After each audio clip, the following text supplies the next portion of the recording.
படியை உள்ள முறை நோழ்படியாலே இப்போது நீதனவன் இங்கோடி வரந்தான் மெய்ப்பான மக்கள் எல்லாம் விலகி நின்று வந்திடுங்கோ தீகிறதை பார்த்து திரும்பி இங்கே வந்தவுடன்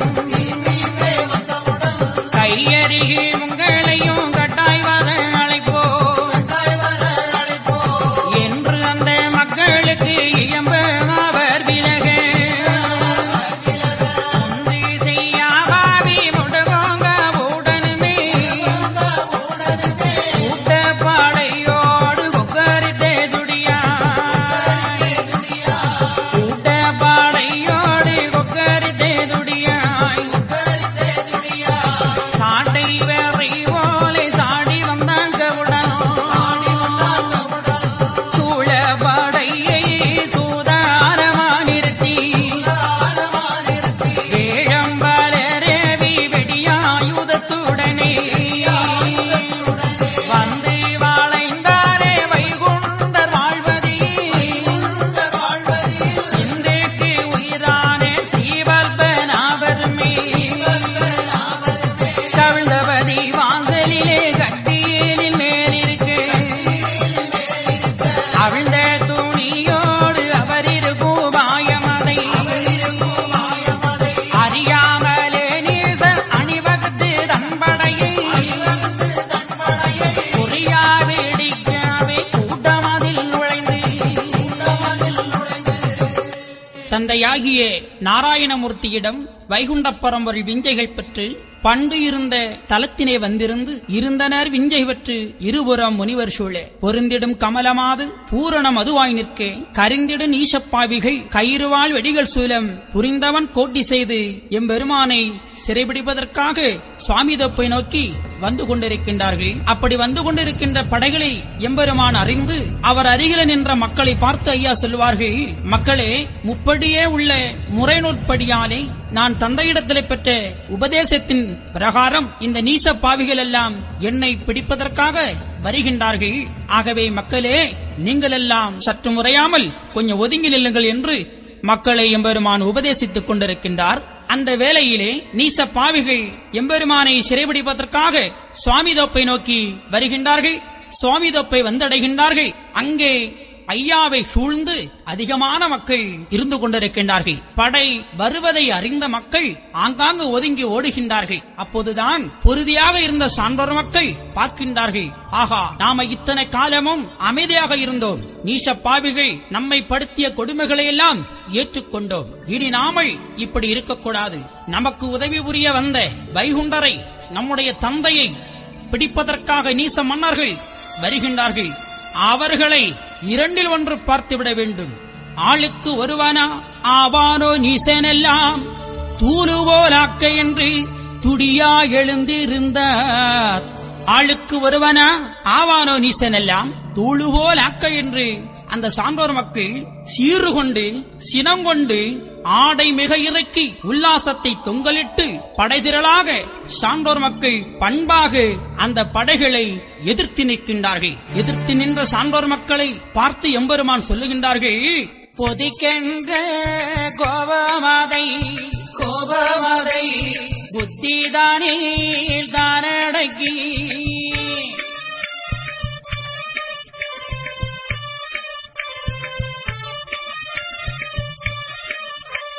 பொறுத்து இருந்தவரே பெரியோராகுமக்கா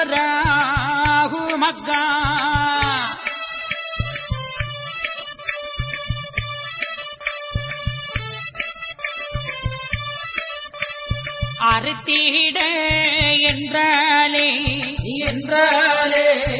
அபூர்வமோ எந்தனுக்கு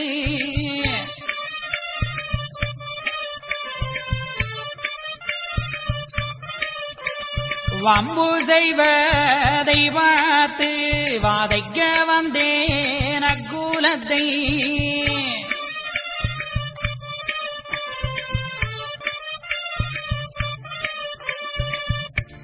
பொறுத்து இருந்தவரே பெரியோர ஆகுமக்கா, அறுத்திட என்றால் அபூர்வமோ எந்தனுக்கு மக்களே பொறுத்து இருங்கள்.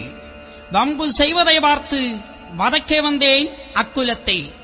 எவனவன் என்ன குற்றம் செய்கின்றான், அத்தக்கவாறு வாழ்வு கொடுப்பதற்காக நான் வைகுண்டம் இந்த உலகத்திலே வந்திருக்கின்றேன். எனவேதான் ஐயா சொல்லுவார்களே, சிந்தி கிடக்கும் பந்தி முடிந்து விட்டால் சீமையாடிந்து போவே சிவனே ஐயா.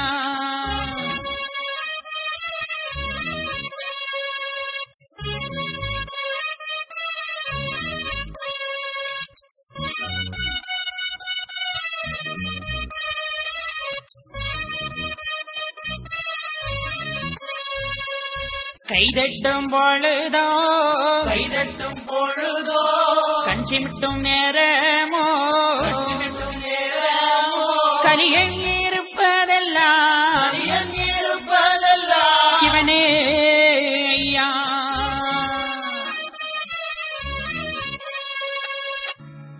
அறுத்திட என்றால் அபூர்வமோ எந்தனுக்கு, மக்களே வம்பு செய்வதை பார்த்து வதைக்க வந்தேன் அக்குலத்தை. கைதட்டும் பொழுதோ கண் சிமிட்டும் நேரமோ கலியன் இருப்பதெல்லாம் சிவனே ஐயா. சிந்தி கிடக்கும் மயிர் பந்து முடிந்துவிட்டால் சீமை அழிந்திடுமே சிவனே ஐயா என்று சொல்வார்கள். எனவே நான் இவர்களையெல்லாம் அறுத்திட என்றால் இக்கணமே இந்நொடிப்பொழுதிலே நான் இவர்களையெல்லாம் அழித்து விடுவேன். இவர்களை தேர்ந்தெடுத்து நல்லவர்களை தேர்ந்தெடுப்பதற்காக வந்திருக்கின்றேன். அவனவன் செய்யும் குற்றம் ஆண்டி நான் அறிவேன் என்று சொல்வார்கள். இம்பெருமான் சொல்வார்கள், மக்களே நீங்கள் எல்லாம் உற்பனமாறிந்தோர் ஒதுங்கி இருங்கோ என்று சொல்வார்கள். நான் இவனை அழிக்க வந்திருக்கின்றேன். எனவே மக்களே நீங்கள் எல்லாம் அமைதியாக ஒதுங்கி இருங்கோ என்று அவர்களை பார்த்து சொல்லிவிட்டு, செடிகளைத்து என் மக்களே நான் தெளிந்த முயல் பிடிக்க வாரே.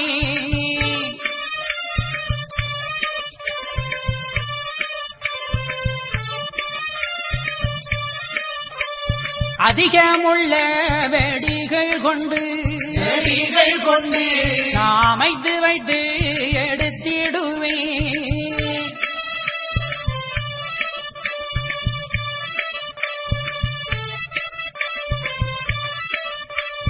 கண்ணு மக்கா நீங்களெல்லாம் கருத்தோடு இருந்திடுங்கோ.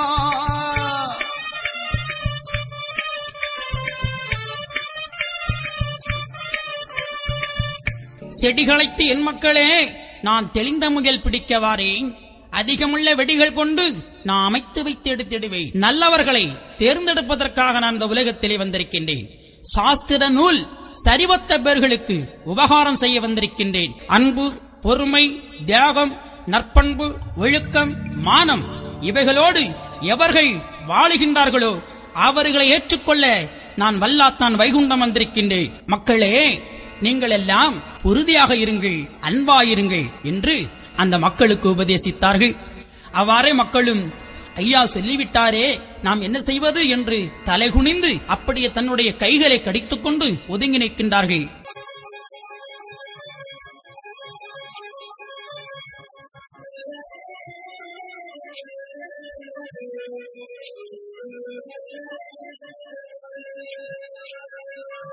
நீ தென் மகிழ்ந்து எதிர்பாரை காணோம் என்று பாச காயறு கொண்டு பரமன் வைகுண்டரையும்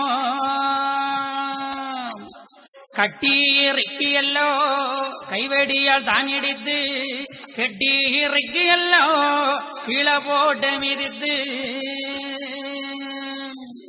தலைமுடியை தான் பிடித்து தாறு மாறாய் இழுத்து குலைய குலைத்தது போல் குண்டரை தான் அழைத்து குண்டியிலே குத்தி குனிய விடுவான் ஒருத்தன் நொண்டியோ என்று எளியிலே குத்திடுவான். வெடிபோடங்கால் சுவாமி மேலெல்லாம் தான் அடித்து அடிபோடங்கு கொண்டு அடித்தடித்து தான் இழுப்பான். சாணாருக்காக சமைந்தாய சுவாமி என்று வாணாளை வைப்பாமோ மண்டி பதனிக்கார பனையேறி சுவாவோ பட்டதில்லை என்று சொல்லி அனைவோரையும் வருத்தி அவரணந்தடவென்றோ சுமைந்தாய் நீ சுவாமி என்று சாணாவனையாறி பனை சிறங்கு என்னோ பற்றி தெரியலே உனை சுவாமி என்ற ஒருவருக்கு மேராதி ஆளான ஆளோ நீ ஆளி சிறியவனாய் ஆளான ஆளோ நீ ஆளி சிறியவனாய் தாழ கிடந்து சுவாமி என்று வந்தாய் நீ நாராயண சுவாமி நான் என்றது நீயோ வாரணத்தின் காலில் கட்டி பட்டுவோம் பாரி என்பான் உன்னோடு நின்றவர்கள் உன்னை அடிக்கையிலே என்னோடு வந்து என்னவென்று கேட்கலையே. அந்த கூட்டத்துக்குள்ளே நீச பாவிகள் சாட்டை கொண்டு தாறுமாறாக அடிக்கின்றார்கள். மக்களும் அவ்வாறே அடிய வாங்கிக் கொண்டு அங்கும் இங்குமாக ஓடிக்கொண்டிருக்கின்றார்கள். எம்பெருமான் 6 கால் கட்டினில் ஐயா அமர்ந்து கொண்டிருக்கின்றார்கள். அவிழ்ந்த துணியோடு அவர் இருக்கும் உபாயம் அதை அறியாமல் நீச பாவிகள் ஐயாவை ஓடி வந்து பிடித்தார்கள். பிடித்து கையை பின்னை வைத்து கட்டி இறுக்கி பாச கயிறு கொண்டு பரமன் வைகுண்டரையும் கட்டியிருக்கிறார்கள். தன்னுடைய கைவெடியால் எடுத்து ஐயா வைகுண்டரை கீழே போட்டு மிதித்தார்கள் பாவிகள். ஆகா, சொன்னால் இந்த உலகமே தாங்காது அவ்வளவு கொடுமைகளை ஐயாவை படுத்தினான். தலைமுடியை பிடித்து தாறுமாறாக இழுத்து குலையை குலைத்தது போல் குண்டரை தானடித்தான் பாவிகள். குண்டியிலே ஒருவன் கோல் கொண்டு குத்திடுவான், நொண்டியோ என்று எம்பெருமானை நெளியிலே குத்திடுவான். இத்தனை வேதனைகள் எம்பெருமானை செய்தார்கள். அப்போதுதான் ஐயா சொல்லுவார்கள், கூட்டிய கையை சேர்த்து கட்டியை காயிட்டேன் நான் கொலு சென்று நினைத்தேனே சிவனே ஐயா.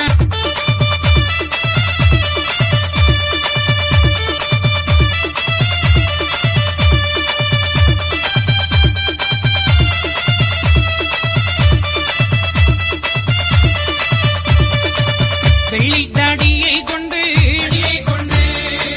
கள்ளானை போல தள்ளி விட்டன்னை அடித்தானே சிவனே ஐயா.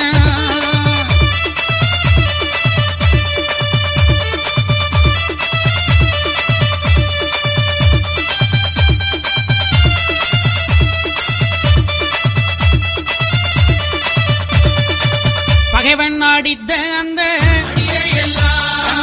தரப்பளி எண்ணி எண்ணி நினைத்துக் கொண்டேன் சிவனே ஐயா.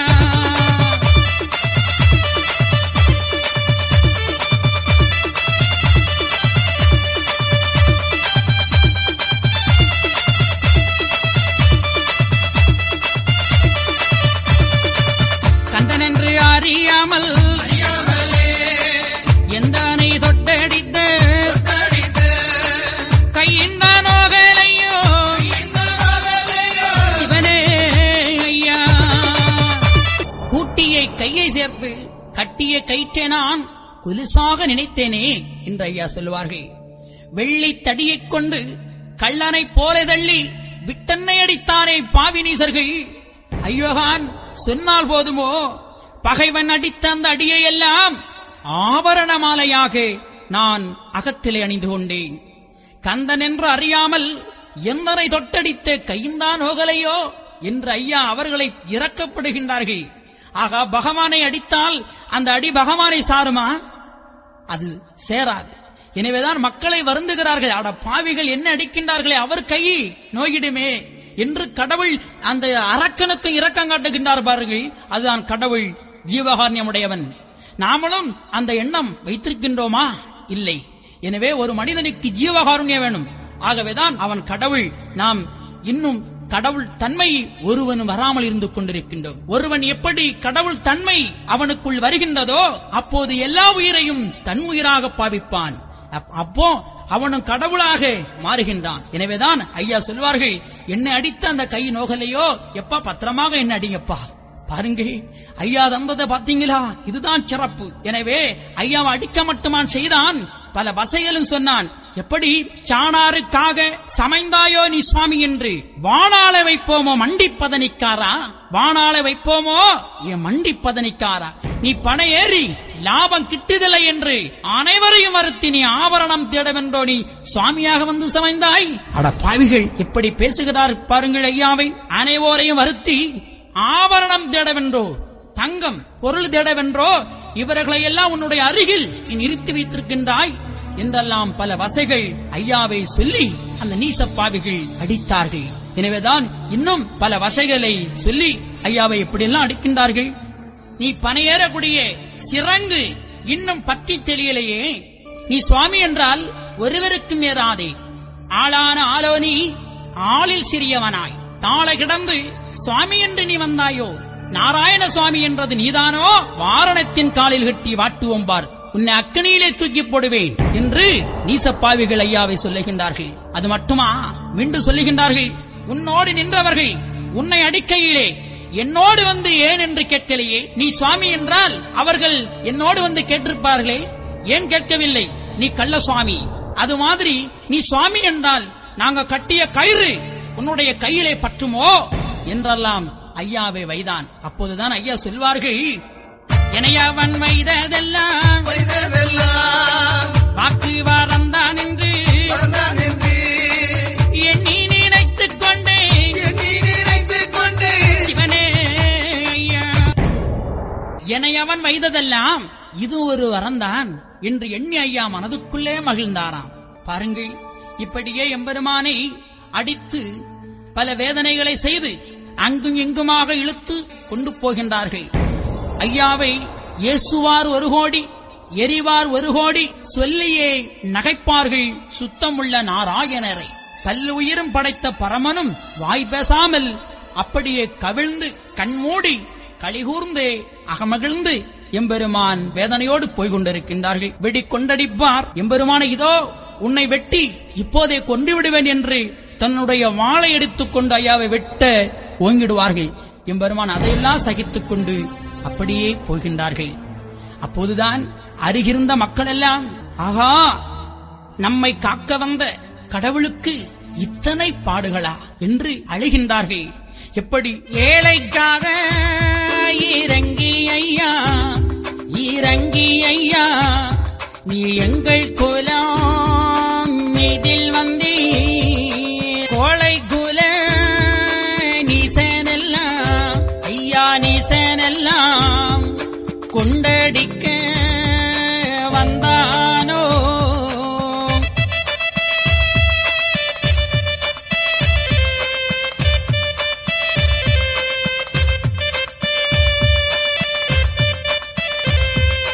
பாவி எந்த நீச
பெரியோர்கள் சான்றோர்கள் சொல்லி அழுத சத்தம்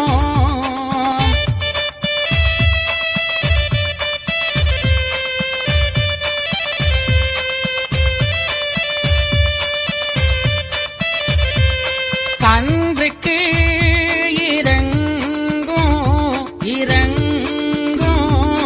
கண்ணர் மிக கேட்டு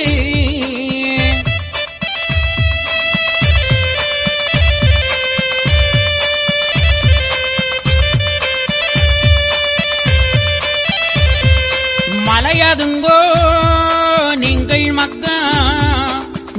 மக்கா மாமுனிவன் புத்திரரே மலையதுங்கோ நீங்கள் மக்கள்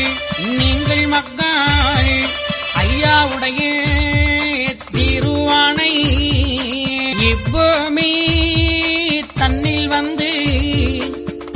வந்து இத்தனை நாள் வரைக்கும் கைபொருள் இச்சை மக்கா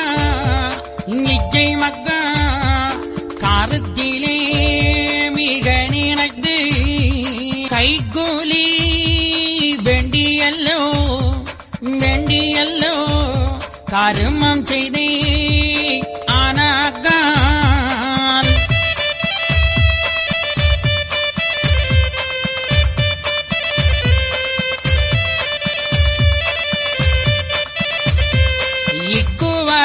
இக்குவலயத்தில் மக்கா இனி வாரேன் கண்டிருங்கோ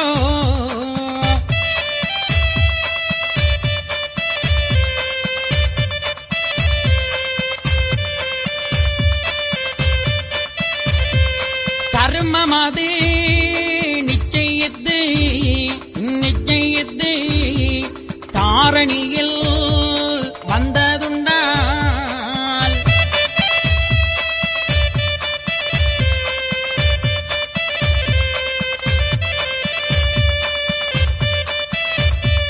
நன்மை கடைபிடித்து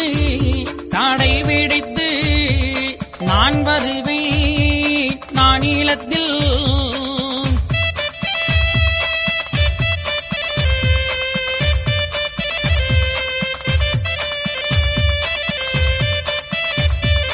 ஒன்றுக்கும் அலைய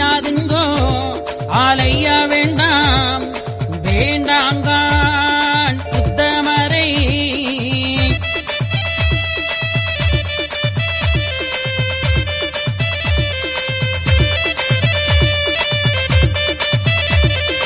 என்றைக்கும் நான்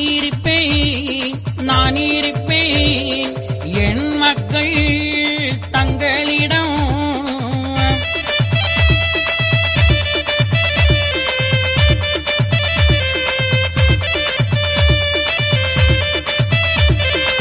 ஆளுவேன் ஓர் கூடைக்குள்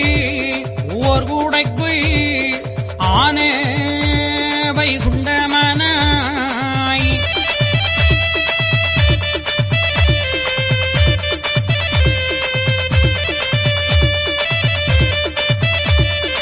ஏழைக்காக இறங்கி எங்கள் குலம் மீதில் வந்தே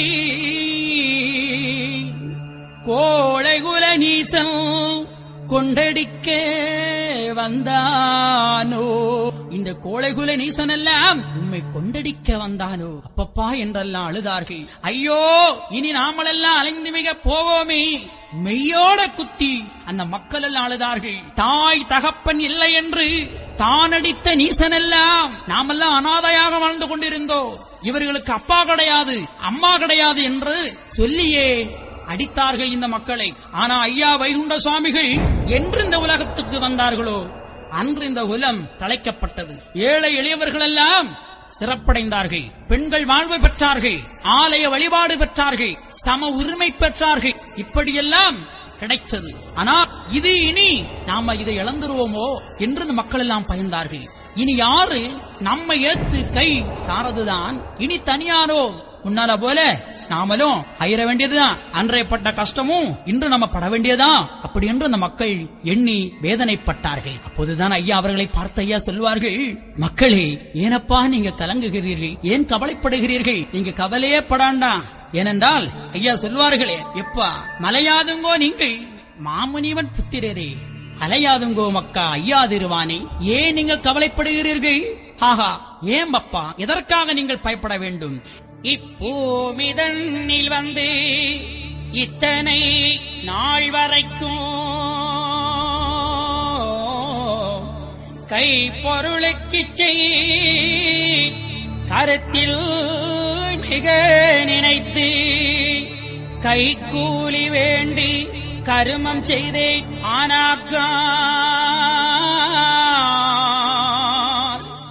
இக்குவலயத்தில் இனிவரேன் கண்டிருங்கோ.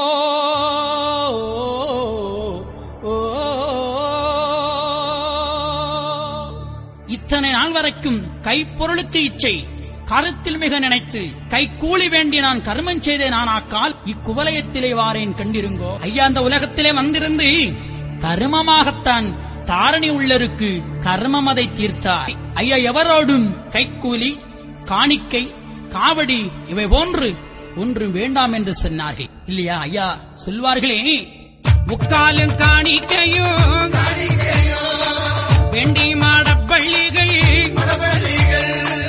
முடிக்கவும் சொன்னதுண்டோ இவனே.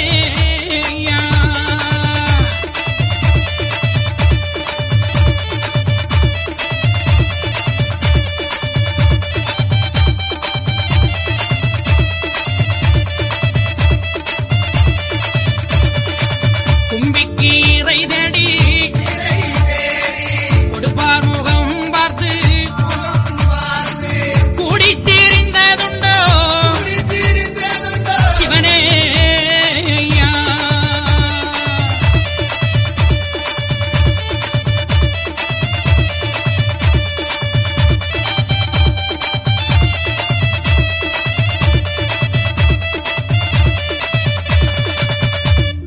முக்காலும் காணிக்கையும் வேண்டி மடப்பள்ளிகள் முடிக்க சொன்னதுண்டா? என்னுடைய வயிற்றுக்கு இறை தேடி கொடுப்பார் முகம் பார்த்து நான் கூடி திரிந்ததுண்டா? இல்லையே. ஆண்டவா, இத்தனை நான் உனக்கு செய்தேனே, நீ ஏன் எனக்கு நன்மை செய்ததில்லை, ஏன் எனக்கு நீ நன்மை செய்யவில்லை என்று எத்தனை பேர்கள் கடவுளை திட்டுகிறார்கள், பேசுகிறார்கள், வைகிறார்கள். ஆனால் கடவுள் இதெல்லாம் கேட்டாரா? நாமல் இன்று செய்து கொண்டிருப்பது என்னது? எதற்காக செய்கின்றோம்? கொடுப்பார் முகம் பார்த்து கூடி நான் திரிந்ததுண்டா? இல்லையே. நான் ஒருவரிடம் ஒன்று கேட்கவில்லை. ஐயா சொல்வார்கள், தரும வைத்தியமா தாரணியில் உள்ளார்க்கு கருமமது தீர கணக்கெடுத்து பார்த்ததுவும். தாரணி உள்ளவருக்கு கர்மம் முதல் தீர கணக்கெடுத்து பார்த்ததுவும். எம்பெருமான் கர்மத்தை போக்க ஐயா தர்மத்தால் செய்கின்றார்கள். நாம எத்தனை பேரு நம்முடைய கர்மத்தை போக்க தர்மத்தால் செய்து கொண்டிருக்கின்றோம் இல்லையே? இன்னைக்கு பணம் காசு வேண்டிக் கொண்டுதான் இன்றைக்கு நம்ம ஒரு பணியில ஈடுபடுகின்றோம். ஏதாவது நாம அதற்கு ஆசைப்படாம இருக்கின்றோமா? கிடையாது. எனவேதான் கடவுள் வேறு, நாம வேறாக இருந்து கொண்டிருக்கிறோம். ஆனால் ஐயா சொன்னார்கள், நமது வாழ்வும் மக்கள் வாழ்வும் ஒன்று போலே, எனது வாழ்வும் மக்கள் வாழ்வும் ஒன்று போலே, மக்களே என்னை போன்று நீங்கள் இருங்கள் என்று சொன்னார்கள். இன்னைக்கு நாம் தான் உலகத்திலே பெரியவன், என்னை எல்லாரும் தெரிந்து கொள்ள வேண்டும், என்னை எல்லாரும் அறிந்து கொள்ள வேண்டும் என்றெல்லாம் நினைக்கின்றோம். அதெல்லாம் தவறு. நாம் இந்த உலகத்திலே கொண்டு வந்தது எதுவும் இல்லை, கொண்டு போறது எதுவும் இல்லை.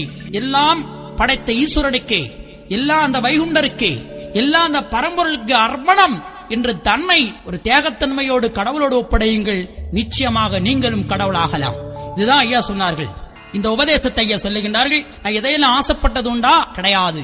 ஆகையினாலே தர்மம் அது நிச்சயித்து தாரணியில் வந்ததுண்டால் நன்மை கடைபிடித்து நான் வருவேன் நானிலத்திலே. மக்களே, நீங்கள் ஒன்றுக்கும் அலைய வேண்டாங்கான் உத்தமரே, என்றைக்கு நான் இருப்பேன் மக்கா, உங்களிடம் தங்களிடம் நான் இருப்பேன். ஆளுவேன் ஒரு குடைக்குள் ஆன வைகுண்டவனாய் வாழுவ மக்கா வையகத்தை நாமாக. என்ன அற்புதம் பாருங்கள். ஐயா மட்டுமா ஆள்வேன் என்று சொன்னார், நாமளும் சேர்ந்து ஆளலாம் என்று சமத்துவத்தை தந்தார். சாதி வேதத்தை அறுத்தார்கள். இதுதான் ஐயா. இத்தனையும் சொல்லி அந்த மக்களுக்கு ஒன்றைக்கும் அலைய வேண்டாம், யுகபர நாதனானை என்றைக்கும் மலையின் மீது ஏற்றிய தீபம் போல, கன்றுக்கு பாலு போலும் கண்ணுக்கு புருவம் போலும் என்றைக்கும் மக்கா உங்களிடமிருந்து அரசு ஆழ்வேன் என்று சொல்லி அந்த மக்களுக்கு உபதேசத்தை எம்பெருமான் சொல்லி ஐயாவை பிடித்து கொண்டு போகின்றார்கள். என்று மகிழ்ந்து எம்பெருமா உள்ளடக்கி அன்றுதானை அலந்த மாலோ நடக்கழுத்தார்.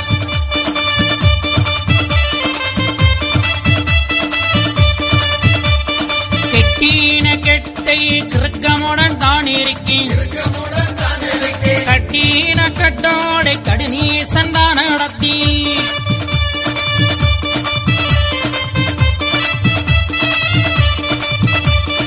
ஏசுவார் மாயவரை எரிவார் மாயவரை, பேசுவார் மாயவரை பெய நண்பார் மாயவரை.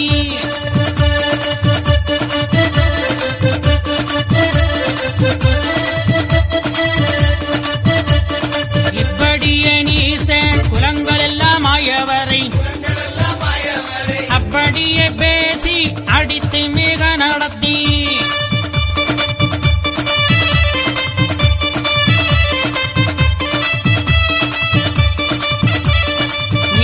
குலம் இருக்கும் நெடுந்தருக்கள் ஊர்வழியே, பாச கயிரோடு பகற்கல்லனை போலே.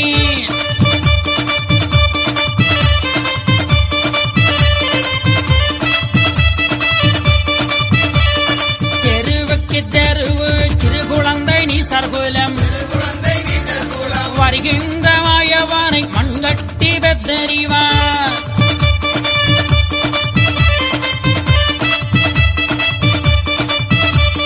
தலையை பிடித்திழுப்பார் சடைவேயன் பேயனன்பார், இலை சருகு போலே எரிகின்ற சாதி எல்லாம்.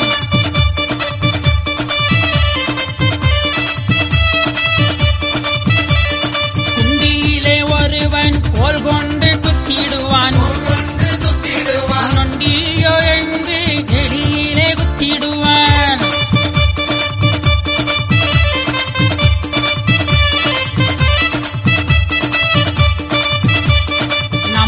குலத்தை நானாங்கெடுக்க வந்த பம்ப குறும்பே என் பம்பை தன்னை பின்னும் என்பான்.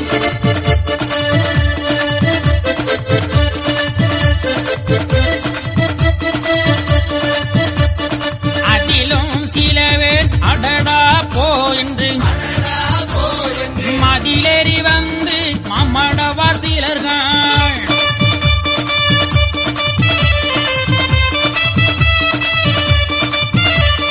இவன்தானடியோ என்னையுமே ஆட வைத்து சபந்தனைய சுட்டதுவள் தான் சுட்டவே எனிவன்.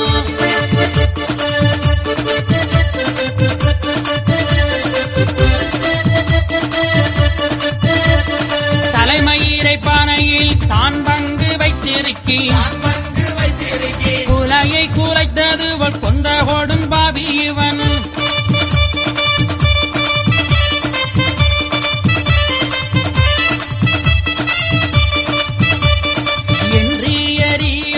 இவர் சிலர்கள் அம்மானை அன்றதுகள் கண்டு அதிலும் சில மடவார்.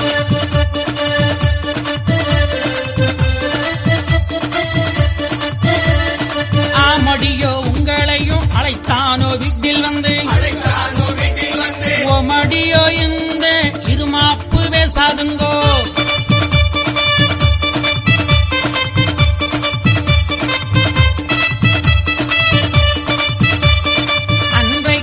அவனை அடிபணிந்து நின்று கொண்டு இன்றைக்கு இவனை எரிய தொடர்ந்த ஐயோ.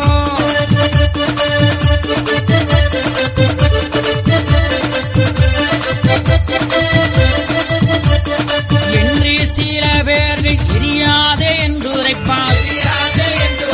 நன்று நன்று என்று நாராயணர் உள்ளடக்கி பாசக்கயிரோடு பகற்கல்லனைப் போலே தெருவுக்கு தெருவு சிறு குழந்தை நீசகுலம் வருகின்ற மாயவனை மண்கட்டி பேத்தெறிவார்கள்.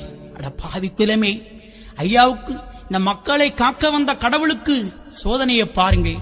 எவராவது அறிந்து கொண்டார்களா கடவுளை? ஐயா சொல்வார்கள், களிமாசு கொண்டவர்கள் கண்டுகொள்ள மாட்டார்கள், களிமாசு கொண்டவர்கள் கண்டுகொள்ள மாட்டார்கள். அதேபோல நீச குலமெல்லாம் களி மாசு பிடித்திருந்தார்கள், கடவுளை கண்டுகொள்ளவில்லை. எனவேதான் வருகின்ற மாயவனை மண்கட்டி பேத்தெறிந்தார்கள். தலையை பிடித்தெழுப்பார், சடைவேயன் பேர் என்பார். இப்படியே ஐயாவை பல கொடுமைகளை செய்து சுசீந்திரத்தை நோக்கி கொண்டு வருகின்றார்கள். அப்படி வருகின்ற பொழுது அதிலும் சில பேர்கள் மடவார்கள், பெண்கள் எல்லாம் மதிலேறி வந்து ஐயாவை பார்த்து சொல்லுகின்றார்கள், இவன் தானடியோ என்னையுமே ஆட வைத்து சமந்தனையை சுட்டது போல் தான் சுட்ட பேயன் இவன், தலைமயிரை பனையில் தான் பங்கு வைத்திருக்கி குலையை குலைத்தது போல் கொன்ற கொடும் பாவி இவன்.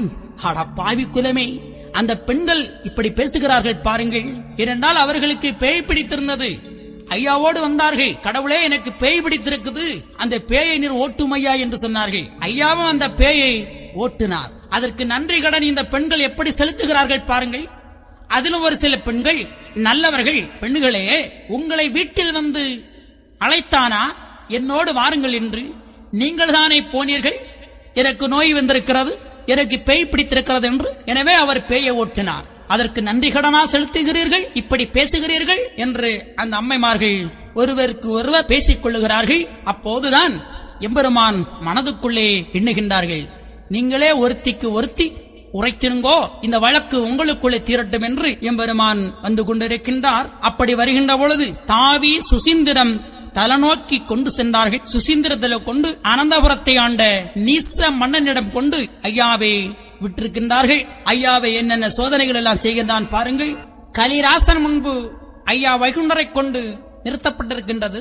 வைகுண்ட சாமிகளை இவன் கடவுள்தானா, இல்லை என்றால் ஒரு பைத்தியக்காரனா, ஒரு பித்தலாட்டக்காரனா என்பதை நாம் அறிய வேண்டும் என்று எண்ணிய நீச மன்னன், ஏதேடா எந்த கைக்குள் இருப்பதையும் ஓதடா உந்தல் உற்றவலுவாலை அப்போது ஆயன் அடக்கமிக அறிந்து இப்போது தான் உரைத்தான் இந்த நீச கூலங்கள்.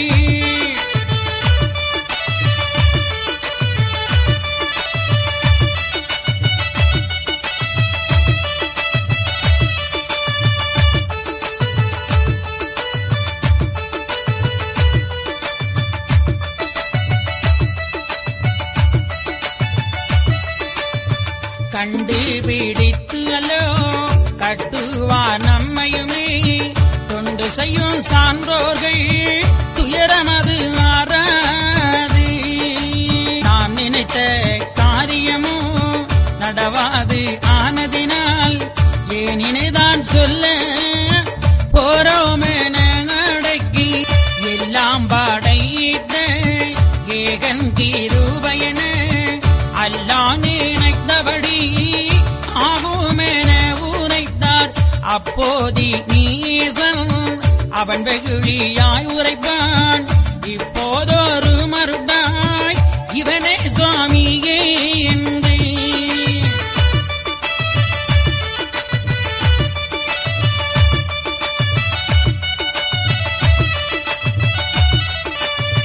மருளிதான் என்று மாற்றான் மிக மறந்து கொண்டு போங்க சரணம் பூண்டவன் முன்பதிலே என்றுரைத்த போது ஏவல் சிவாயிகளும் நடத்தி இழுத்து நாராயணரையுமே தனது கையில் இருந்த மோதிரத்தை கலற்றி தனக்குள் கைக்குள் மறைத்து வைத்துக் கொண்டு வைகுண்டரை பார்த்து கேட்கின்றான், அடை பயலே, என் கைக்குள்ளே என்னடா இருக்கிறது சொல்வார்ப்போ என்று கேட்கின்றான். அப்போது எம்பெருமான் தன் கைக்குள் மறைத்து வைக்கப்பட்டது மோதிரம்தான் என்பதை எம்பெருமான் அறிந்தார். ஆனால் நாம் சொல்லிவிட்டால் நமக்கு தொண்டு செய்கின்ற இந்த மக்களுக்கு துயரம் தீராது. ஏனென்றால் இந்த உண்மையை ஐயா சொல்லியிருக்கலாம், ஏன் சொல்லவில்லை? இதுதான் நாம யோசிக்க வேண்டும், நல்ல சிந்திக்க வேண்டும். அனந்தபுரத்திலே அனந்த பத்மநாபனுக்கு பெரிய கோட்டைகளை எழுப்பியதும் அந்த மன்னன் தான். ஏனென்றால் மகாவிஷ்ணு நாராயணமூர்த்தி என்ற உண்மையை அவன் அறிந்தான். அத்தனை கோட்டைகளை அவன் செய்தான். அதுபோன்று இப்பொழுதும் சுவாமி தன் கைக்குள் இருப்பது மோதிரம்தான் என்றது உண்மையை சொன்னால் நிச்சயமாக இன்று வைகுண்ட சுவாமிகளுக்கு உலகத்திலே பெரிய ஆலயம் அன்றே எழுப்பியிருப்பான் அனந்தபுரத்து மன்னன். ஆனால் ஐயா சொல்லவில்லை. ஏனென்றால் கடவுள் நல்லவனுக்கும் கெட்டவனுக்கும் எல்லோருக்கும் உதவி செய்கின்றார். ஐயா சொல்வார்களே, கடவுள் எல்லா உயிருக்கும் உயிராக இருக்கின்றார். ஐயா சொல்வார்களே, மோட்ச உயிருக்கும் நரக உயிர்க்கும் தீனரேக பாவி உயிர்க்கும் ராச உயிர்க்கும் பள்ளிவாசல் உயிர்க்கும் வைகுண்ட பதவி உயிர்க்கும் எவ்வுயிருக்கும் எங்கள் ஐயா சிவ சிவ சிவ சிவா அரகர அரகரா. கடவுள் மோட்ச உயிருக்கும் நரக உயிருக்கும் எல்லா உயிருக்கும் இருக்கின்றார்கள். அப்போது அவரை யாரு வேணுமானாலும் கட்டுப்படுத்தலாம் என்று எண்ணிலா கட்டுப்பட மாட்டார். கடவுள் எந்த அன்புக்கும் கட்டுப்படாதவர். அவரை யாரும் கட்டிவிட முடியாது. ஆனால் ஒருவேளை இந்த மன்னன் கடவுளே என்று தன்னுடைய பாதத்திலே வந்து விழுந்தாம் என்றால் அவனுக்கு நாம உதவி செய்ய வேண்டியது வந்து. எனவேதான் எல்லாம் படைத்த ஏகன் கிருபை என்று அல்லாஹ் நினைத்தபடி ஆகட்டும் என நினைத்தார்.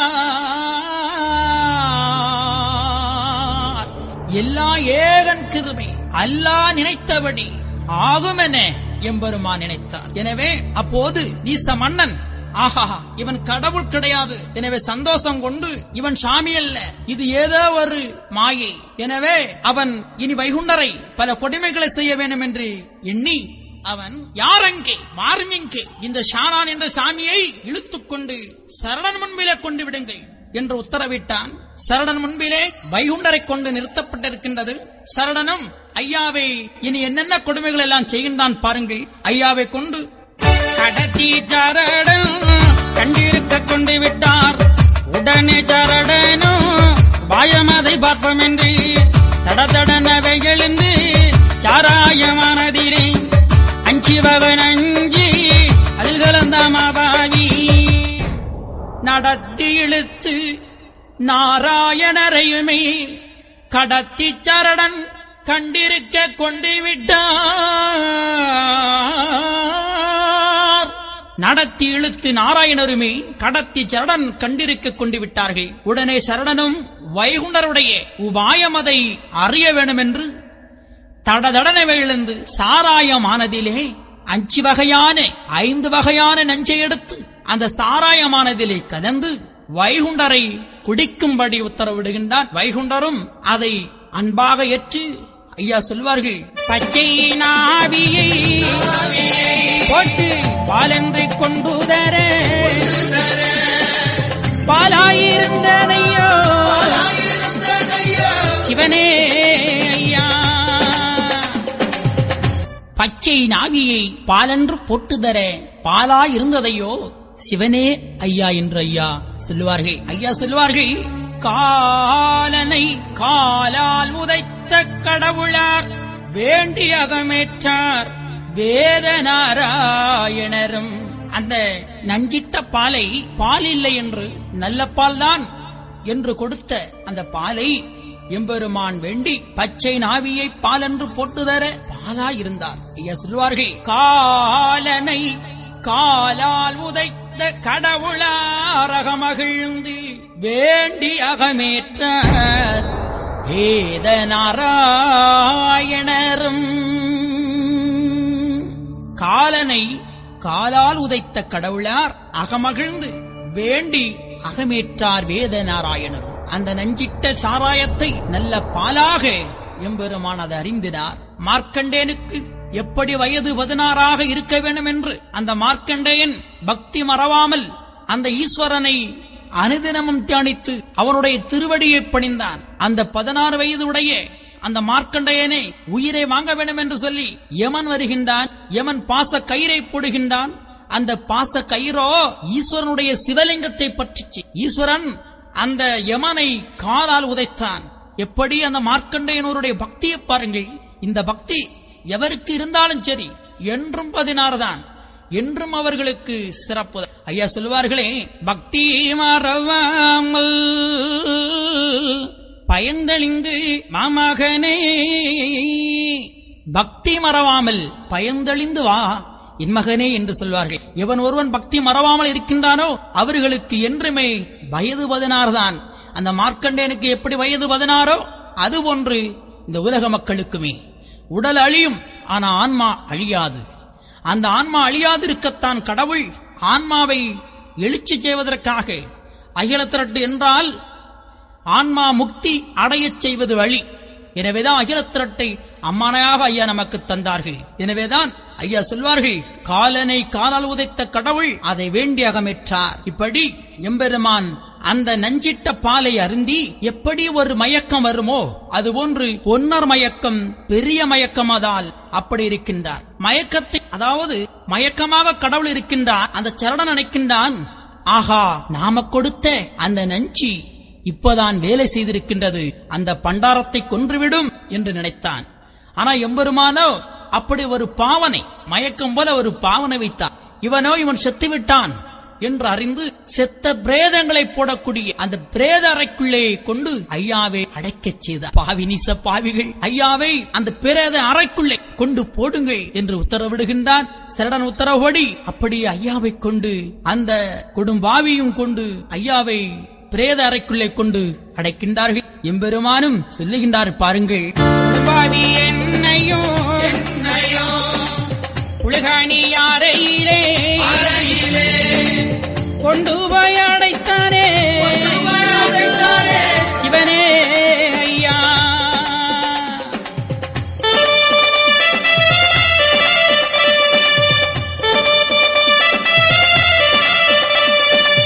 அடைத்த அரங்கதனை அலங்கார தேர்த்தென்று பகத்தில் இணைத்துக் கொண்டே சிவனே ஐயா நீச்சிக்கல் கொண்டு வந்து இஞ்சி போட வேணுமென நீ சேனும் செய்தானே சிவனே ஐயா.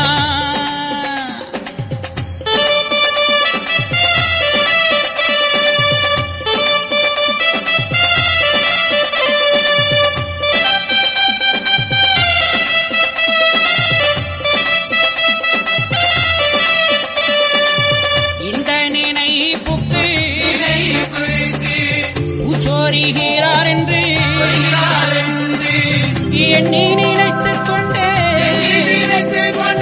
சிவனே ஐயா.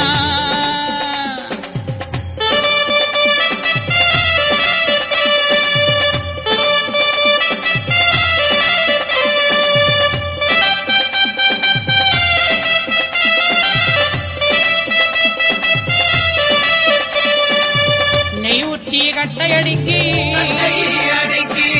தீயையும் வைத்து ஆதி நீந்திக்கோ என்றானே சிவனே ஐயா.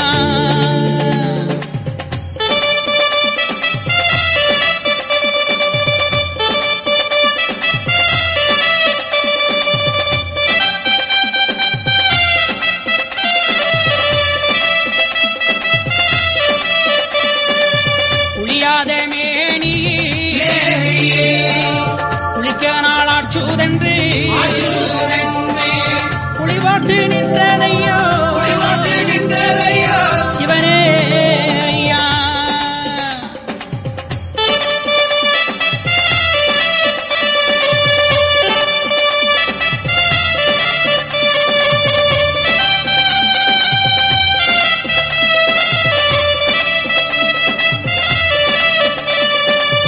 அரங்கதானில் அடைத்து பத்தல் போட தீயை வைத்து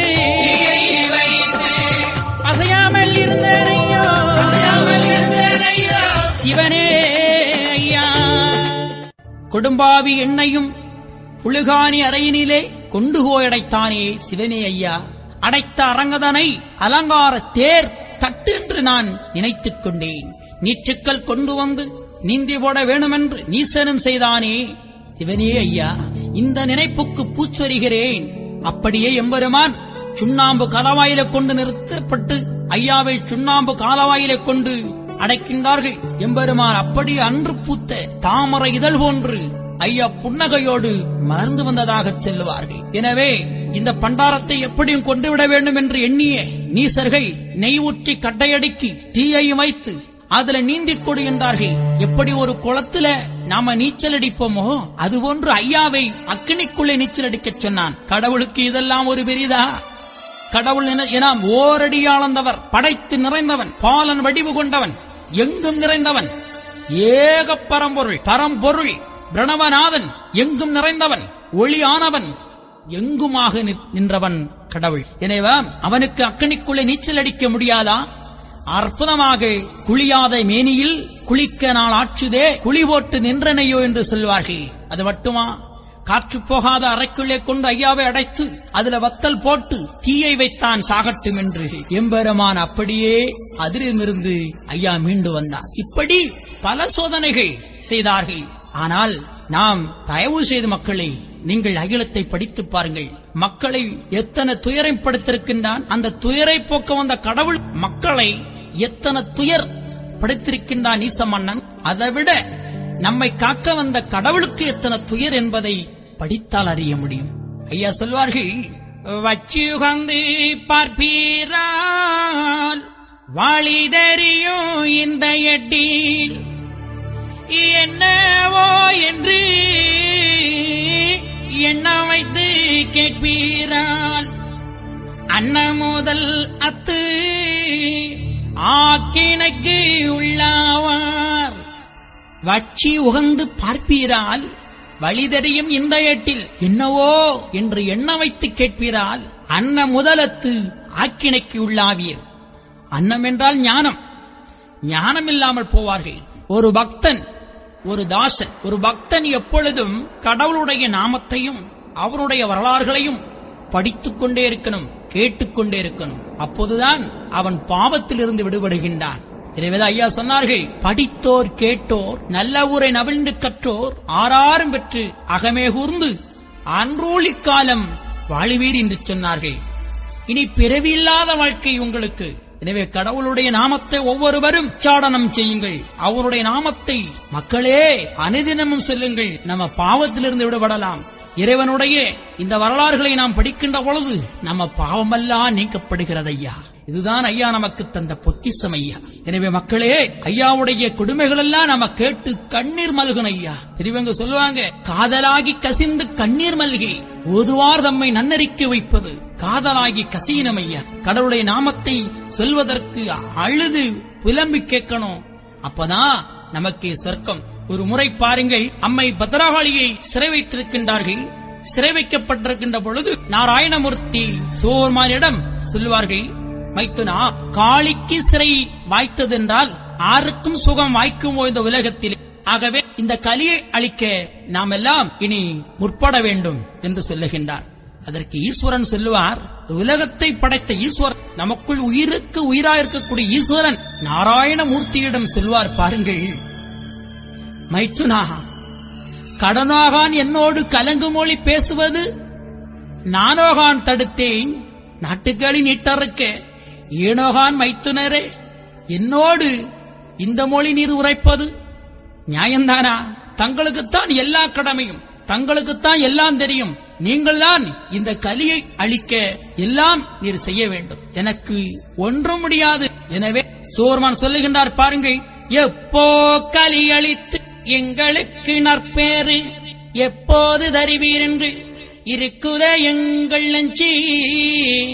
தீட்டை மிக கழித்து சிவஞான முக்தி தந்து கையிலை வீட்டை எப்போ நன்றா விளக்குவீர் என்று தவித்து முகவாடி தான் இருக்கும் நியாயமதும் குவித்து மலர்ந்து கொள்ளுவதும் காணலையோ. அற்புதமா சொல்லுவார், எப்போதையா இந்த கலியை நீர் அழிக்கப் போகிறீர்? என்னுடைய கையிலை வீட்டை நீர் எப்போது எமக்கு நன்றா விளக்கி தருவீர் என்று இருக்குது எங்களுடைய மனம். ஆக தீட்டை மிக கழித்து சிவஞான முக்தி நீர்தான் தர வேண்டும். சிவபெருமானே நாராயணமூர்த்தியோட எப்படி சொல்லுகின்றார் பாருங்கள். அப்போது நமக்கு சயனவனா வைணவனா என்று போட்டி வேண்டுமா? பொறாமை வேண்டாமா?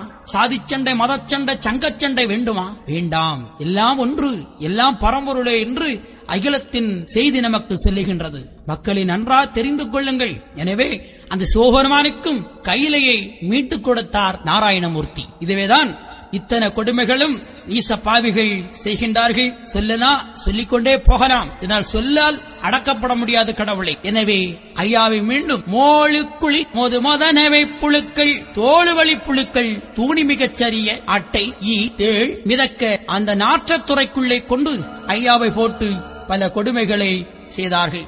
இந்த கொடுமைகளை பார்த்த மக்கள் என்ன சொல்லுகின்றார்கள்? கையாடி நிற்க காரணமாயவர்க்கு சான்றோருக்காக தரும குருநாதன் ஐயாவால் முடியும். ஒரு நொடிக்குள் இவர்களெல்லாம் அழித்து விடுவார். ஆனால் ஏதோ ஒரு காரணத்தினால் இவர் பம்மலாயிருக்கின்றார். இத்தனையும் செய்த ஐயா இவர்களெல்லாம் அழிக்க முடியாதா? ஆனால் ஏதோ ஒரு காரணத்தால் மௌனமாக இருக்கின்றார்கள் என்று மக்கள் எல்லாம் நினைக்கின்றார்கள். மக்கள் எல்லாம் அழுகின்றார்கள். ஆகா, கண்ணு கண்டால் பொறுக்குமோ? மக்கள் எல்லாம் வேதனைப்பட்டார்கள், அழுது புலம்பினார்கள். நம்ம ஐயாவுக்கு இத்தனை சோதனையா, இத்தனை வேதனையா? நம்ம இனி அலைந்து போவோமோ? இனி நம்மளை யாரு காப்பாற்றுவா என்றெல்லாம் மக்கள் அழுதார்கள். அப்போதுதான் அந்த மக்களை பார்த்து ஐயா சொல்லுவார்கள், மீண்டே மொழியாமல் முகமலர்ந்து அங்கிருந்தார். ஏழைகளுக்காக ஈரொன்றொரு நாளாய் மீளா சிலுவையிலே முள்ளால் அடிகள் பட்டு மறித்து பிறந்தது போல் மாயே குருநாதன். இது யுகத்துக்கு இப்பூதையில் இருந்து அழுந்தவென்று இருந்தாரே மயவனார் ஏழைகளுக்காயிரங்கி.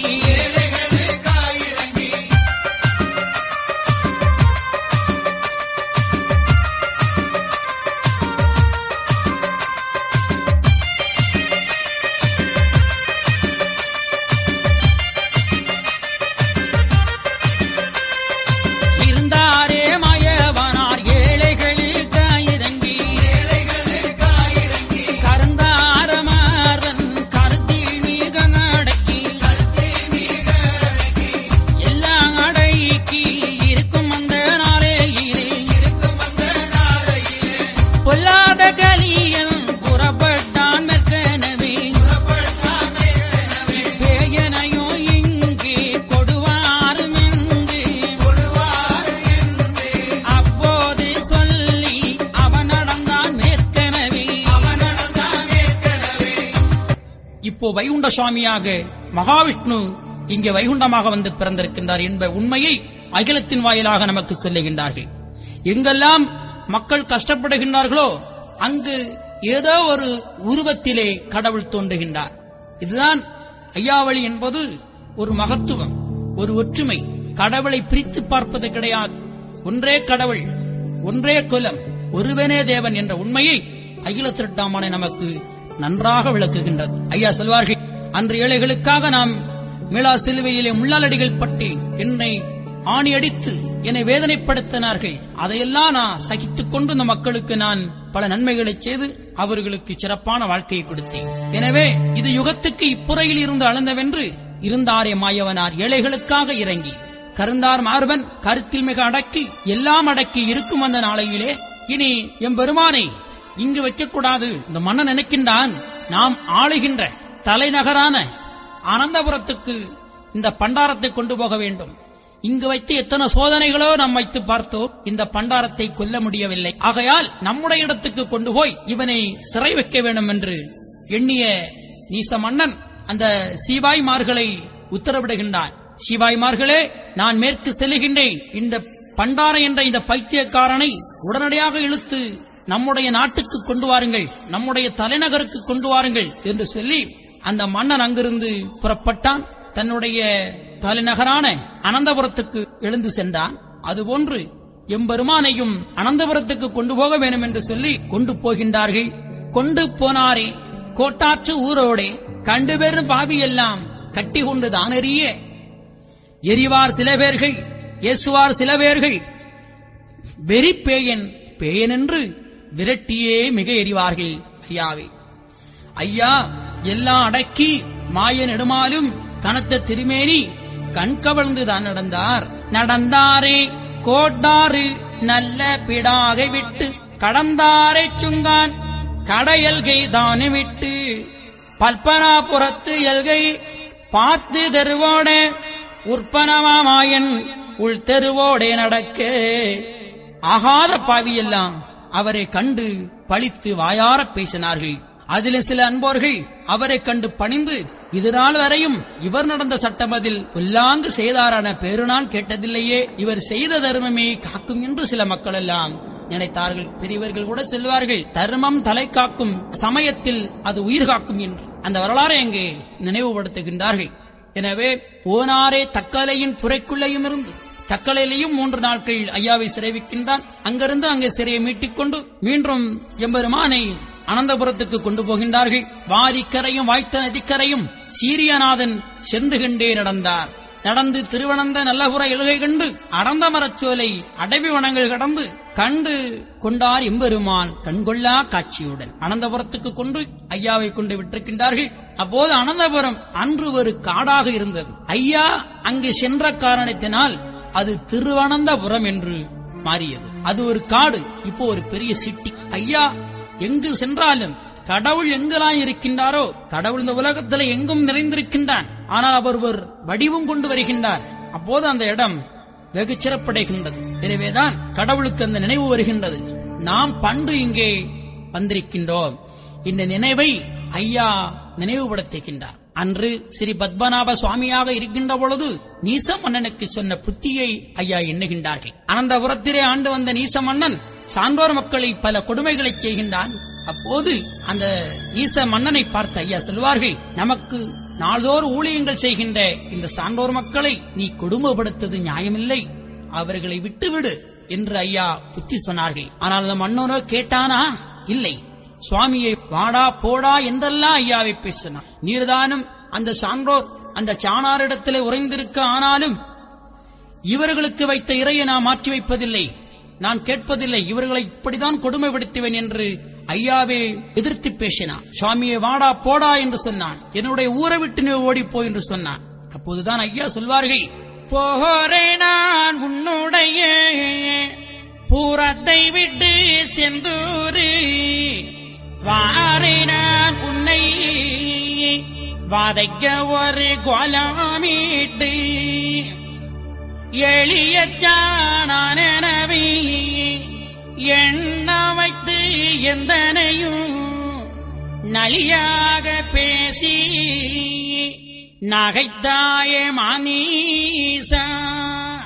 போரே நான் உன்னுடைய புறத்தை விட்டு செந்தூரு, வாரே நான் உன்னை வதைக்க ஒரு கோலமிட்டு, எளிய சாணான் எனவே என்னை எண்ண வைத்து நலியாக பேசினாயே, தருணம் வரும்போது நான் சாணாரியிடம் அறிவேன், அறிந்து பல சாதி முதல் அன்பு ஒன்றுக்குள்ளானால் பிரிந்து மிக வாழாமல் பெரியோரா வாழ்வார் என்று சொன்ன உபதேசம் ஐயாவுக்கு நினைவுக்கு வந்தது. எனவே புத்தி சொல்ல வருவேன் என்று சொன்னார். அது ஒன்று, ஐயா இந்த அனந்தபுரத்துக்கு வந்திருக்கின்றார், நம் நாட்டு மக்களுக்கு விடுதலை செய்வதற்காக ஐயா வந்திருக்கின்றார். எனவேதான் எம்பெருமானை திரு அனந்தபுரத்திலே சிங்கார தோப்பிலே ஐயாவே நீட்டின காலில் நீசனிட்ட விலங்கோடு ஏழைகளுக்காக எம்பெருமான் அங்கே சிறையிலே இருந்தார்கள். சிறையிலும் எம்பெருமான் தபமாகவே இருக்கின்றார்கள். கோழை குடும்ப குறும்பர் தனை வதைக்க மனு பாராவதிலே மாயாண்டித்தான் இருந்தார். தனு பாரமெல்லாம் அடக்கி தாழ்மையுடனே எம்பெருமான் இருக்கின்றார்கள். ஆகாத நீசன் அழியும் நினைவதிலே போகாதபடிக்கு பேயந்தனை விலங்கில் போட்டுவை என்றும் புள்ளி பதனம் என்றும் கோட்டுகாரர் தனக்கும் கொடுத்தான் உத்தரவுபடி எம்பெருமானை அங்கே சிறை வைக்கப்பட்டிருக்கின்றது. நாட்டு சோதனைக்காகவே நாராயணரும் அந்த விலங்கிலே இருந்து கொண்டிருக்கின்றார்கள். நீட்டின காலோடு நிலம் பார்த்த எம்பெருமான் இருக்கே, அங்கு ஒரு ஆச்சரியம் பாருங்கள், என்ன அற்புதம், என்ன சிறப்பு பாருங்கள். இந்த மனிதன் கடவுளை யாருமே கண்டுகொள்ளவில்லை. ஆனால் அங்கே வாழ்ந்து வந்த சோலையில் வாழ்வரவை அங்குள்ள பச்சை பறவைகள் எல்லாம் சுவாமியை கண்டுகொண்டது. என்ன அற்புதம் பாருங்கள். ஏ மனிதா, நீ கடவுளை அறியவில்லையே, ஆனால் அந்த மிருகம் இந்த பட்சி பறவைகள் ஊர்வனங்கள் எல்லாம் கடவுளை கண்டுகொண்டதே. அந்த பட்சி பறவைகள் எல்லாம் தினேசரி ஐயாவை சிறை வைக்கப்பட்டிருக்கின்ற இடத்திலே வந்திருந்து ஏலேலமும் கூறி எந்நேரமும் தொழுது நன்றான மாமுனியும் நற்பறவையானதுவும் கொண்டாடி கொண்டாடி கொஞ்சி விளையாடி இருக்கும் இந்த வனச்சோலையிலே எம்பெருமாள் தான் இருக்க சந்தமுடன் அருட்கள் சதாகோடியாக வந்து பச்சி பறவைகள் எல்லாம் அங்க வந்திருந்து ஐயாவை தொழுது நலம் பெற்று சென்றதான். என்ன அற்புதம் பாருங்கள். அது மட்டுமா, சில பெண்களும் வந்திருந்து ஐயாவோடு அருள் பெற்று செல்லுகின்றார்கள். எப்படி?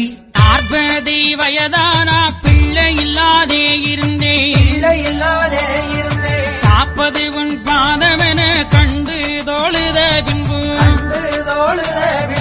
தந்தாரே எங்களுக்கு சந்ததி தாளை தோங்க வந்தாரே நாயடியார் வாழுமனை இடத்தில் என்ன உபகாரம் இவர்க்கு நாம் செய்வோம் என்று கண்ணல் காதலி கனிகள் கொடுப்போமோ தர்மமதாய் தீர்த்த சஞ்சலானதையும் அம்மம்மா சொல்ல ஆறால் தோலையும் அடி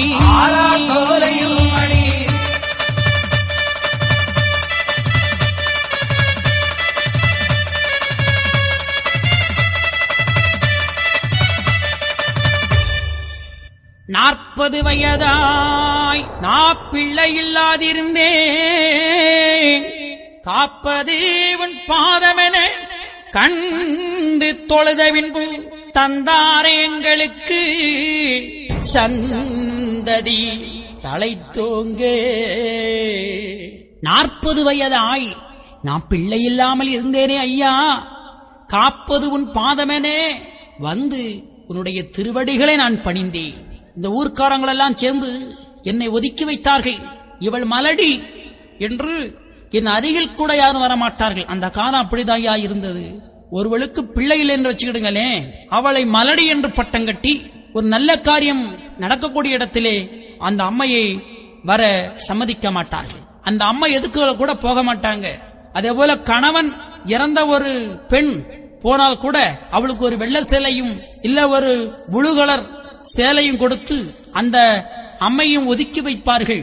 அந்த அம்மா அருகிலும் போக மாட்டார்கள். அதோ தாலியர்த்தவ வாரா போகக்கூடாது என்று ஒதுங்கி போவார்கள்.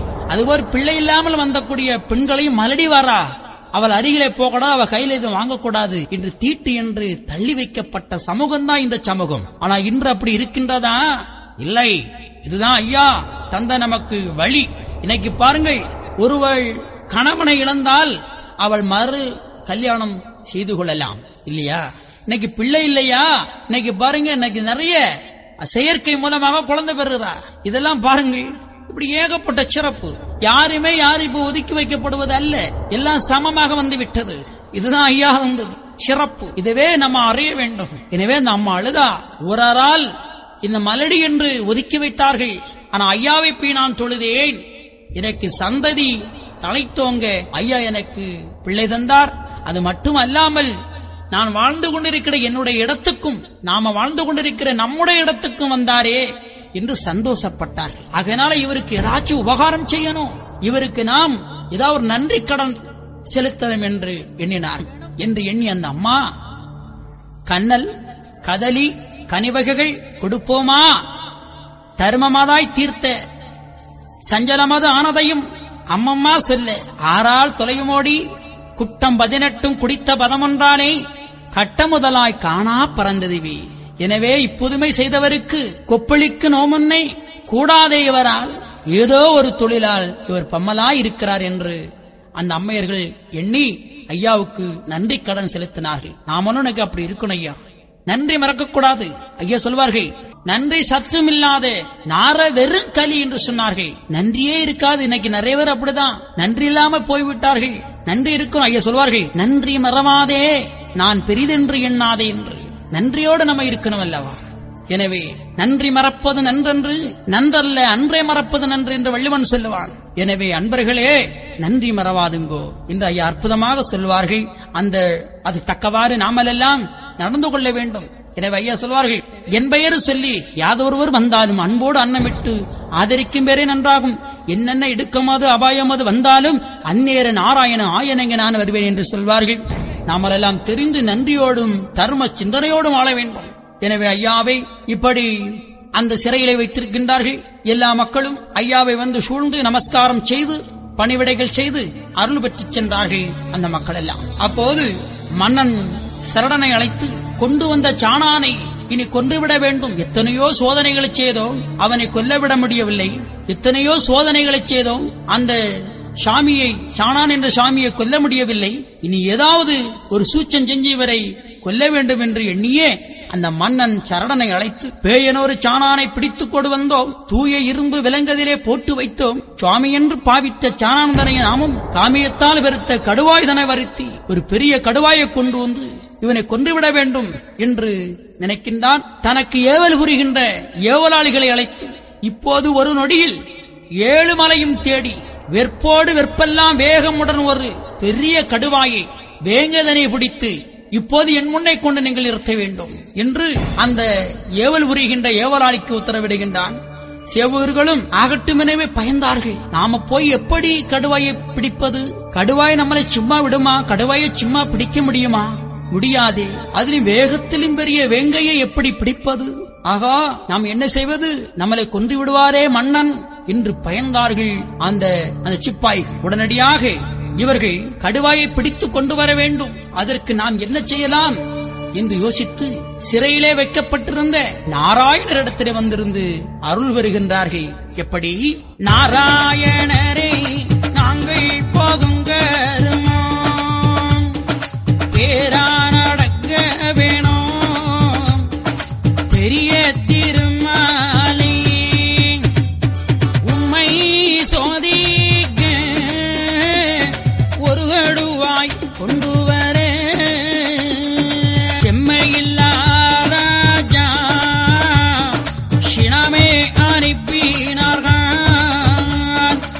ஆனதினால் கடுவாய் அடியங்கள் கையதில் போனவுடன் சிக்கிடாவும் பறந்தாரும் புண்ணியரே. நாராயணரே, நாங்கள் போகும் கர்மம் பேரா நடக்க வேண்டும். பெரிய திருமாலே, உம்மை சோதிக்க மன்னன் ஒரு கடுவாயை பிடித்து வரும்படி உத்தரவிட்டிருக்கின்றான். நாங்கள் உம்மை சோதிப்பதற்காக அந்த கடுவாயை நாங்கள் பிடிக்க வேண்டும். அதற்கு கடுவாய் போனவுடன் சிக்க எங்களுக்கு அருள்தாரும் ஐயா. பாருங்கள், ஐயாவை கொல்ல ஐயாவோடு அருள் வருகின்றார்கள். ஐயாவும் மௌனமாக ஆகட்டும் என்று அருள் கொடுத்தார்கள். இவர் நேர போனார்கள். காடு கலைத்து கடுநாய்கள் விட்டேவி வேடுவர்கள் எல்லாம் விரைந்து கலைத்தார்கள். அப்போது வேகமதிலும் பெரிய ஒரு வேங்கை, ஒரு கடுவா சிக்கியது. சிக்கிய உடனே அவர்கள் சொல்வார்கள், தாமரை குளத்தூர் சந்நியாசி பாதமதாய் நாமளும் மன்னனுக்கு நாடி பிழைத்தோம் என்றார். தாமரை குளத்தூர் சந்நியாசி பாதமதாய் நாமளும் மன்னனுக்கு நாடி விளைத்தோம் என்று நல்ல வெண்ணி உண்டு நற்சாணான் சுவாமியிடம் வந்திருப்பவர் சாதாரணப்பட்டவர் அல்ல, அவர் பெரியவர், அவர் நல்ல ஒரு வெண்ணி உண்டு என்று அவருடைய பெருமையை அப்போதுதான் தெரிந்து கொண்டார்கள். எனவே கடுவாயை பிடித்து வருகின்றார்கள். வருகின்ற பொழுது அங்கிருந்த மக்கள் எல்லாம் பயந்தார்கள். ஆகா, நம்முடைய தந்தையை, நம்முடைய கடவுளை இந்த கடுவா கடித்து விடுமா என்று பதறினார்கள், அழுதார்கள், துடித்தார்கள். அப்போதுதான் அந்த மக்களை பார்த்து ஐயா சொல்லுவார்கள், ஏனப்பா கலங்குகின்றீர்கள்? கேட்டு நாராயணரும் கீழ் சுண்டு கொள்மகிழ்ந்து நாட்டுக்கு அறிவிதிநாதன் நாராயணன். கேட்டு நாராயணரும் கீழ் சுண்டுக்குள் மகிழ்ந்து நாட்டுக்கு அறிவிதினான் நாராயணன். நான் பட்சி பறவை பல ஜீவ ஜந்துகளை நிச்சயமா படைத்த நீல வண்ணனு நான். எனவே ஐயா சொல்வார்களே, மண்ணேழு மலர்ந்த மாயப்பெருமாளு நான், விண்ணேழு மலர்ந்த விஷ்ணு திருவுளமு நான், ஓரடியா அளந்தமாயின் இந்த உலகத்தை ஆள நான் வருவோம். வானம் தலையாச்சே, பூமிதான் காலாச்சே என்று ஐயா சொல்வார்கள்.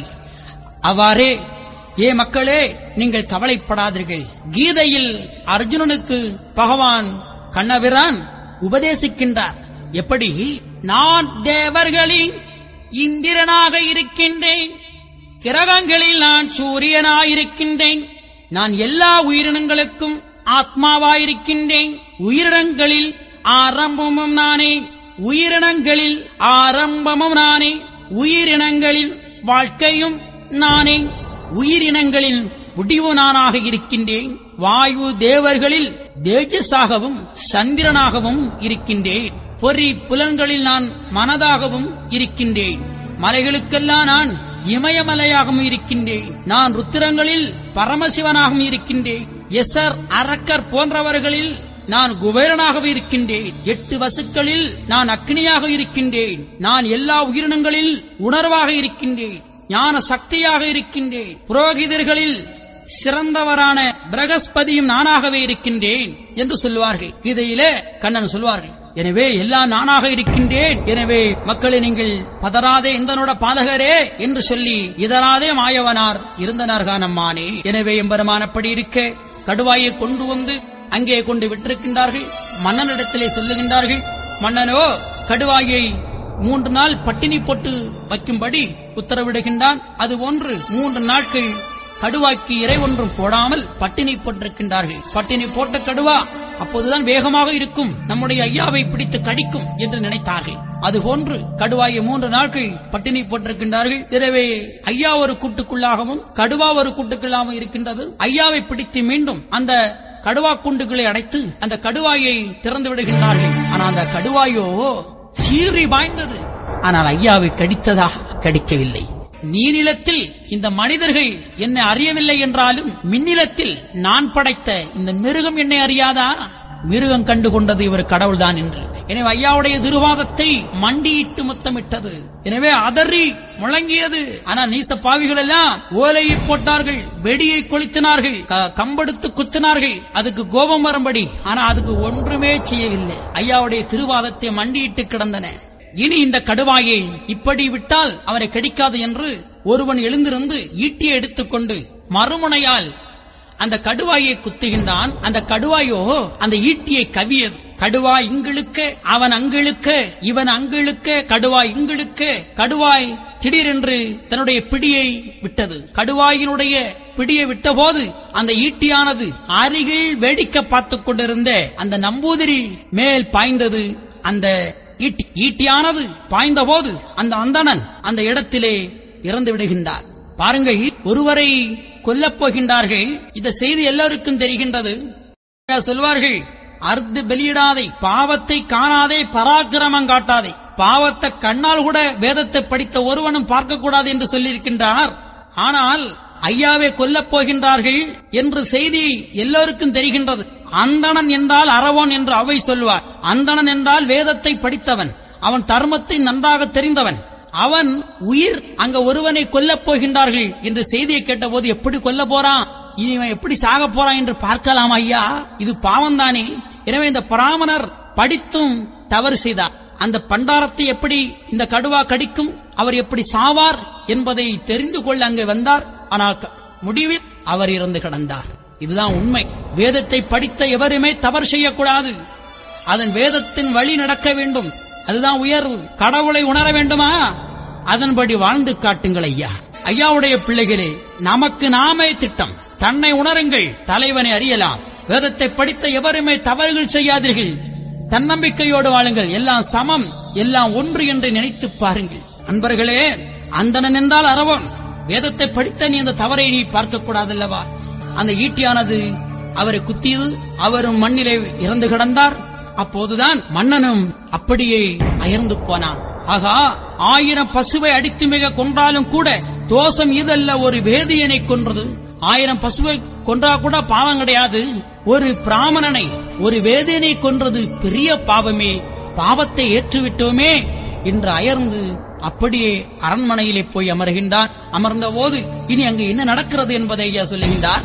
அந்த மக்கள் எல்லாம் நினைக்கின்றார்கள், வேட்டை பலித்ததில்லை வெற்றிதான் இப்பேயனுக்கு. பார்க்க வந்த ஜனங்கள் பல திசைக்கும் விவசனம் எட்டியது. எல்லா மக்களும் ஆகா, தாமரகுளத்தூர் சன்னியாசிக்கு வெற்றி கண்டு விட்டார் அந்த செய்தி தெரிய வந்தது.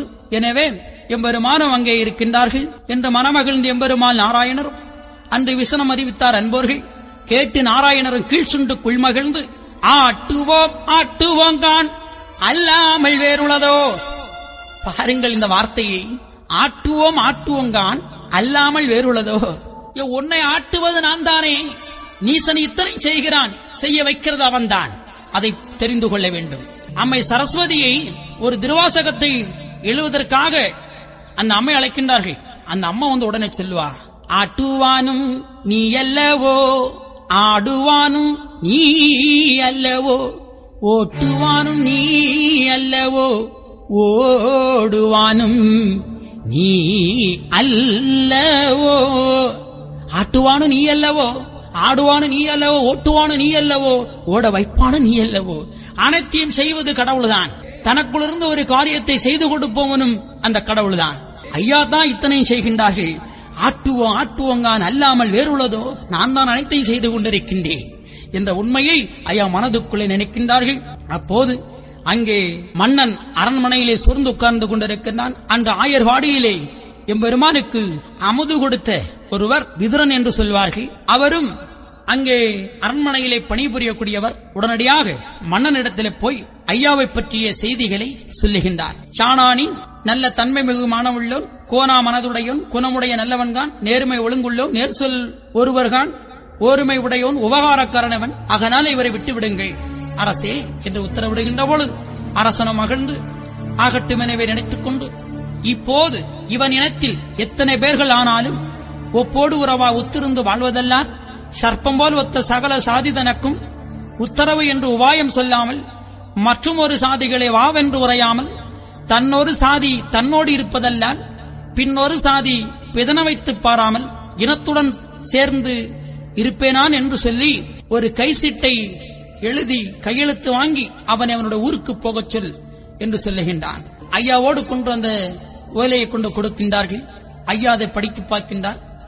ஐயா சொல்வார்கள், நம்மாலே சொல்லி நகட்டப்படாதனவே சும்மா அவன் வாயால் தான் உரைத்தை சுமந்தான். இதை நான் சொல்லக்கூடாது, சொல்லணும்னு நினைச்சேன், ஆனா சொல்ல முடியாது. ஆனா அவனே சொல்லி அவன் சுமந்தான். அவன் என்ன சொன்னா, சர்ப்பம் போல் ஒத்த சகல சாதினருக்கும், சர்ப்பம் என்றால் விஷம், அசுரர்களுக்கு உன்னுடைய அருள் தேவையில்லை என்று வாதிட்டான். ஐயாவும் அதற்குத்தான் வந்தார். நல்லவர்களை தேர்ந்தெடுக்க, சான்றோர்களை காப்பதற்காக, சான்றோர் தமக்காய் இந்த உலகத்தில் வந்தார். எல்லா மனிதரும் சான்றோர்களாக வாழணும், தியாக மனப்பான்மை, அறிவு உள்ளவன், அறிவும் நினைவும் ஒன்றாக இவன் இருக்கின்றானோ அவனை ஏற்றுக்கொள்ள வந்தார். நல்லவர்களை தேர்ந்தெடுக்க வந்த நம்முடைய ஐயா நினைத்தார், இதுதான் வேணும், இதுதான் கலியுகத்தில் ஐயா வந்தது, தேர்ந்தெடுக்கத்தான்.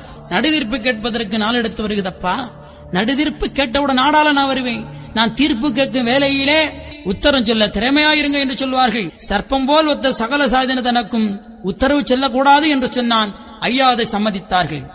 கைச்சிட்டை வாங்கி கை கொண்டு தான்கிரி வச்சுக்கோ என்று மண்ணில் மிக போட்டார். கீறிவிட்ட ஓலைதனை எடுத்து மாறி கொடுத்து வைத்துக் கொண்டான். சரி, உன்னுடைய இடத்துக்கு நீ போகலாம் என்று சொன்னான். ஐயா உடனடியாக வந்தாரா? வரவில்லை. நீ சொன்ன தேதியில் நான் வரமாட்டேன், என்னுடைய தந்தை எனக்கு சொன்ன தேதியில் தான் நான் வருவேன் என்று சொன்னார். எனவே பெற்று வந்த உபதேசத்தின்படி நான் வருவேன் போவேன் என்று சொல்லி 3.25 மாதம் சென்ற பின்பு ஐயா, கிழக்கு நாம் போவோம், கிரணமாய் நீங்கள் எல்லாம் விளக்கு ஒளி போல வீரத்தனமாயிருங்கோ. அப்போது அங்கிருந்த அன்பான மக்கள் எல்லாம் ஐயாவை கட்டில் செய்து இயல் வாகனம் போல தூக்கி சுமந்து கொண்டு வருகின்றார்கள். அதில் ஒரு சில நீச குலங்கள் அந்த சான்றோர் மக்களை பார்த்து, உழைக்க மதியற்ற இந்த சாணார்கள் இந்த சாணான் என்ற சுவாமியை தூக்கி சுமந்து போகின்றார்கள் என்று கேலி கிண்டல் செய்தார்கள். அப்போது அதுல ஒரு சில அன்பர்கள், அவன் சுவாமி அவன் சுமக்கா, உனக்கு என்னப்பா நஷ்டம் வந்து போச்சுது என்று சொல்ல, ஐயாவும் அதை ஏற்றுக்கொண்டு அப்படியே வந்து கொண்டிருக்கின்றார்கள். அப்படி வருகின்ற பொழுது பல அதிசயங்களை எல்லாம் காட்டிவிட்டு ஐயா மீண்டும் சுவாமி தோப்பு தலத்திலே வந்திருந்து பல இகனை அங்கு நடத்துகின்றார்கள். தொட்டினில் இருந்த சுவாமி விளியுமிட்டு மட்டில் இருந்த வளர் தாமரைவதியிலே வந்து வதிகண்டு வட்டமிட்டு தானாடி விந்து வழிக்கு மேல்கதிகள் ஆகுதென்று இன்றுமேல் எனக்கு யாக வியாழம் வருது என்று சொல்லி எம்பெருமான் அந்த சுவாமி தோப்பு தலத்திலே அற்புதமாக அமருகின்றார்கள். அவர் விட்டு சென்ற அந்த தவத்தை ஐயா மேற்கொள்ளுகின்றார்கள். ஓதி உணவு அருந்து தெரியாத சில அன்பர்களை எல்லாம் வரவழைத்து, நீங்கள் இனி தவம் செய்ய வேண்டும், தவம் செய்து கடவுளை நீங்கள் அடைய வேண்டும், ஓதி உணவருந்த வேண்டும், 3 தரம் பதமிட வேண்டும் என்று அவர்களை வரவழைக்கின்றார்கள். அங்காங்க இருந்த மக்கள் எல்லாம் வருகின்றார்கள். அவர்களை துவையல் தவசு என்ற ஒரு அற்புதமான தவத்தை அந்த மக்களுக்கு ஏற்படுத்திக் கொடுக்கின்றார்கள். அவ்வாறே மக்களும் அந்த தவத்துக்கு போகின்றார்கள். ஐயா சொல்லுவார்கள், எப்படியும் கும்பிடுவான் அவனை புழுக்கிடங்கள் தள்ளிடுவேன், பிழைப்பதற்கு வெளிபார்த்து மக்கா பிளத்த தவம் செய்திடுங்கோ, கும்பிட்டு தவம் செய்தவருக்கு கோட்டை தலம் காட்டிக் கொடுக்க வருகிறார் என்று ஐயா சொல்வார்கள். அதுபோன்று ஐயா அந்த மக்களை தவத்துக்கு அனுப்புகின்றார்கள். அவர்களும் தவத்தை அற்புதமாக செய்து வருகின்றார்கள். ஐயாவும் தவத்தை அற்புதமாக செய்து இந்த கலியை முடிக்கின்றார் என்ற வரலாற்றினை இந்த இசையின் மூலமாக நிறைவு செய்து கொள்ளுகின்றோம். அன்பர்களே, ஐயா தவத்தை மேற்கொண்டு எல்லோரும் வாழ வாழ ஐயா அன்பாக தவம் இருக்கின்றார்கள். இந்த ஒலிநாடாவை கேட்கின்ற அன்பர்களே, நாமளும் தினேசரி நம்முடைய கூரைகளில், நம்முடைய வீடுகளில் ஐயாவுடைய திருநாமத்தை ஒரு விளக்கு ஏற்றி வைத்துக் கொண்டு அற்புதமாக சுசுபுத்தி நாடி என்று சொல்லக்கூடிய நம்முடைய சுழுமுனையிலே மனதை நிறுத்திக் கொண்டு சுவாமிதோப்பு பள்ளியறையோ இல்லை என்றால் அம்பலப்பதி பள்ளியறையோ முட்டப்பதி பள்ளியறையோ ஏதாவது ஒரு பதி பள்ளியறையை அப்படியே நம்முடைய சுழுமுனையிலே மனதை நிறுத்திக் கொண்டு நாம எல்லோரும் அந்த விளக்கு முன்று நின்று கொண்டு அற்புதமாக மானசீகமாக ஐயா சிவ சிவ சிவ சிவா அரகர அரகரா, சிவ சிவ சிவ சிவா அரகர அரகரா என்ற நாமத்தை அற்புதமாக சொல்லிக் கொண்டு ஐயாவுடைய திருநாமத்தின்படி எல்லோரும் நல்லோரும் வாழ, நபில்வோரும் வாழ, எல்லோரும் வாழ, எல்லோரும் வாழ வாழ வாழ்த்தி ஐயாவுடைய ஆகமத்தை கேட்டு அருள் பெற்று இந்த கலியிலிருந்து விடுபட்டு எல்லோரும் மேன்மை பெற உங்களை எல்லோரும் வாழ்த்தி விடைபெறுகின்றோம். ஐயா உண்டு.